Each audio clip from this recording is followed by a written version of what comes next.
مومنو، جو پاکیزہ اور عمدہ مال تم کماتے ہو اور جو چیزیں ہم تمہارے لیے زمین سے نکالتے ہیں ان میں سے اللہ کی راہ میں بھی خرچ کرو، اور بری اور ناپاک چیزیں دینے کا قصد نہ کرنا کہ اگر وہ چیزیں تمہیں دی جائیں تو بجز اس کے کہ لیتے وقت آنکھیں بند کر لو، ان کو کبھی نہ لو، اور جان رکھو کہ اللہ بے نیاز ہے، خوبیوں والا ہے۔ شیطان تمہیں تنگ دستی کا خوف دلاتا اور بے حیائی کے کام کرنے کو کہتا ہے، اور اللہ تم سے اپنی بخشش اور رحمت کا وعدہ کرتا ہے، اور اللہ کشائش والا ہے، سب کچھ جاننے والا ہے۔ وہ جس کو چاہتا ہے دانائی بخشتا ہے، اور جس کو دانائی ملی بے شک اس کو بڑی نعمت ملی۔ اور نصیحت تو وہی لوگ قبول کرتے ہیں جو عقل مند ہیں، اور تم اللہ کی راہ میں جس طرح کا خرچ کرو یا کوئی نذر مانو، اللہ اس کو جانتا ہے، اور ظالموں کا کوئی مددگار نہ ہوگا۔ اگر تم خیرات ظاہر کر کے دو تو وہ بھی خوب ہے، اور اگر پوشیدہ دو اور دو بھی ضرورت مندوں کو تو یہ تمہارے لیے بہتر ہے، اور اس طرح کا دینا تمہارے گناہوں کو بھی دور کرے گا، اور اللہ کو تمہارے سب کاموں کی خبر ہے۔ اے نبی صلی اللہ علیہ وآلہ وسلم، تم ان لوگوں کی ہدایت کے ذمہ دار نہیں ہو، بلکہ اللہ ہی جس کو چاہتا ہے ہدایت بخشتا ہے۔ اور مومنو، تم جو مال خرچ کرو گے تو اس کا فائدہ تمہیں کو ہے، اور تم تو جو خرچ کرو گے اللہ کی خوشنودی کے لیے کرو گے، اور جو مال تم خرچ کرو گے وہ تمہیں پورا پورا دے دیا جائے گا، اور تمہارا کچھ نقصان نہیں کیا جائے گا۔ اور ہاں، تم جو خرچ کرو گے تو ان حاجت مندوں کے لیے جو اللہ کی راہ میں رکے بیٹھے ہیں اور ملک میں کسی طرف جانے کی طاقت نہیں رکھتے اور مانگنے سے آر رکھتے ہیں، یہاں تک کہ نہ مانگنے کی وجہ سے ناواقف شخص ان کو تونگر خیال کرتا ہے، اور تم قیافے سے ان کو صاف پہچان لو کہ حاجت مند ہیں، اور شرم کے سبب لوگوں سے منہ پھوڑ کر اور لپٹ کر نہیں مانگ سکتے۔ اور تم جو مال خرچ کرو گے کچھ شک نہیں کہ اللہ اس کو جانتا ہے۔ جو لوگ اپنا مال رات اور دن اور پوشیدہ اور ظاہر اللہ کی راہ میں خرچ کرتے رہتے ہیں، ان کا صلہ ان کے پروردگار کے پاس ہے، اور ان کو قیامت کے دن نہ کسی طرح کا خوف ہوگا اور نہ غم۔ جو لوگ سود کھاتے ہیں وہ قبروں سے اس طرح حواس باختہ اٹھیں گے جیسے کسی کو جن نے لپٹ کر دیوانہ بنا دیا ہو، یہ اس لیے کہ وہ کہتے ہیں کہ سودا بیچنا بھی تو نفع کے لحاظ سے ویسا ہی ہے جیسے سود لینا، حالانکہ سودے کو اللہ نے حلال کیا ہے اور سود کو حرام۔ تو جس شخص کے پاس اللہ کی نصیحت پہنچی اور وہ سود لینے سے باز آ گیا تو جو پہلے ہو چکا وہ اس کا، اور قیامت میں اس کا معاملہ اللہ کے سپرد، اور جو پھر لینے لگا تو ایسے لوگ دوزخی ہیں کہ ہمیشہ دوزخ میں جلتے رہیں گے۔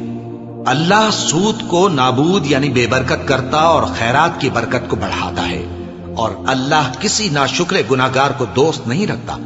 جو لوگ ایمان لائے اور نیک عمل کرتے اور نماز پڑھتے اور زکات دیتے رہے، ان کو ان کے کاموں کا صلہ اللہ کے ہاں ملے گا، اور قیامت کے دن ان کو نہ کچھ خوف ہوگا اور نہ وہ غمناک ہوں گے۔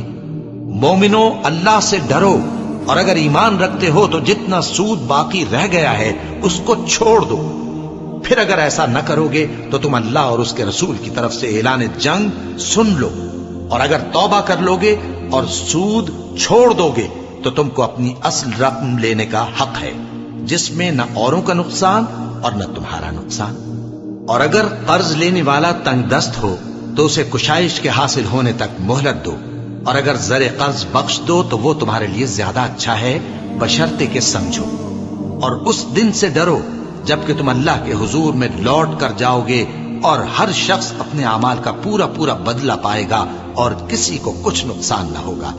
مومنو، جب تم آپس میں کسی میعاد معین کے لیے قرض کا معاملہ کرنے لگو تو اس کو لکھ لیا کرو، اور لکھنے والا تم میں کسی کا نقصان نہ کرے بلکہ انصاف سے لکھے۔ نیز لکھنے والا جیسا اللہ نے اسے سکھایا ہے لکھنے سے انکار بھی نہ کرے اور دستاویز لکھ دے، اور جو شخص قرض لے وہی دستاویز کا مضمون بول کر لکھوائے، اور اللہ سے کہ اس کا مالک ہے خوف کرے، اور زر قرض میں سے کچھ کم نہ لکھوائے۔ اور اگر قرض لینے والا کم عقل یا ضعیف ہو یا مضمون لکھوانے کی قابلیت نہ رکھتا ہو تو جو اس کا ولی ہو وہ انصاف کے ساتھ مضمون لکھوائے، اور اپنے میں سے 2 مردوں کو ایسے معاملے کے گواہ کر لیا کرو، اور اگر 2 مرد نہ ہوں تو 1 مرد اور 2 عورتیں جن کو تم گواہ پسند کرو کافی ہیں، کہ اگر ان میں سے ایک بھول جائے گی تو دوسری اسے یاد دلا دے گی، اور جب گواہ گواہی کے لیے طلب کیے جائیں تو انکار نہ کریں، اور قرض تھوڑا ہو یا بہت اس کی دستاویز کے لکھنے لکھانے میں سستی نہ کرنا۔ یہ بات اللہ کے نزدیک نہایت قرین انصاف ہے، اور شہادت کے لیے بھی یہ بہت درست طریقہ ہے۔ اس سے تم کو کسی طرح کا شک و شبہ بھی نہیں پڑے گا۔ ہاں، اگر سودا دست بدست ہو جو تم آپس میں لیتے دیتے ہو، تو اگر ایسے معاملے کے دستاویز نہ لکھو تو تم پر کچھ گناہ نہیں۔ اور جب خرید و فروخت کیا کرو، مثلا زمین جائیداد کی، تو بھی گواہ کر لیا کرو، اور کاتب دستاویز اور گواہ معاملہ کرنے والوں کا کسی طرح کا نقصان نہ کریں۔ اگر تم لوگ ایسا کرو تو یہ تمہارے لیے گناہ کی بات ہے، اور اللہ سے ڈرو اور دیکھو کہ وہ تم کو کیسی مفید باتیں سکھاتا ہے، اور اللہ ہر چیز سے واقف ہے۔ اور اگر تم سفر پر ہو اور دستاویز لکھنے والا نہ مل سکے تو کوئی چیز رہن با قبضہ رکھ کر قرض لے لو، اور اگر تم میں سے کوئی دوسرے کو امین سمجھے یعنی رہن کے بغیر قرض دے دے تو امانت دار کو چاہیے کہ صاحب امانت کی امانت ادا کر دے، اور اللہ سے جو اس کا پروردگار ہے ڈرے، اور دیکھنا شہادت کو مت چھپانا، جو اس کو چھپائے گا وہ دل کا گناہگار ہوگا۔ اور اللہ تمہارے سب کاموں سے واقف ہے، جو کچھ آسمانوں میں اور جو کچھ زمین میں ہے سب اللہ ہی کا ہے۔ تم اپنے دلوں کی بات کو ظاہر کرو گے تو اور چھپاؤ گے تو اللہ تم سے اس کا حساب لے گا، پھر وہ جسے چاہے مغفرت کرے اور جسے چاہے عذاب دے، اور اللہ ہر چیز پر قادر ہے۔ رسول اللہ صلی اللہ علیہ وآلہ وسلم اس کتاب پر جو ان کے پروردگار کی طرف سے ان پر نازل ہوئی ایمان رکھتے ہیں، اور مومن بھی سب اللہ پر اور اس کے فرشتوں پر اور اس کی کتابوں پر اور اس کے پیغمبروں پر ایمان رکھتے ہیں، اور کہتے ہیں کہ ہم اس کے پیغمبروں سے کسی میں کچھ فرق نہیں کرتے، اور وہ اللہ سے عرض کرتے ہیں کہ ہم نے تیرا حکم سنا اور قبول کیا۔ اے پروردگار، ہم تیری بخشش مانگتے ہیں اور تیری ہی طرف لوٹ کر جانا ہے۔ اللہ کسی شخص کو اس کی طاقت سے زیادہ کا ذمہ دار نہیں بناتا۔ اچھے کام کرے گا تو اس کو ان کا فائدہ ملے گا، برے کرے گا تو اسے ان کا نقصان پہنچے گا۔ اے پروردگار، اگر ہم سے بھول یا چوک ہو گئی ہو تو ہم سے مواخذہ نہ کیجو۔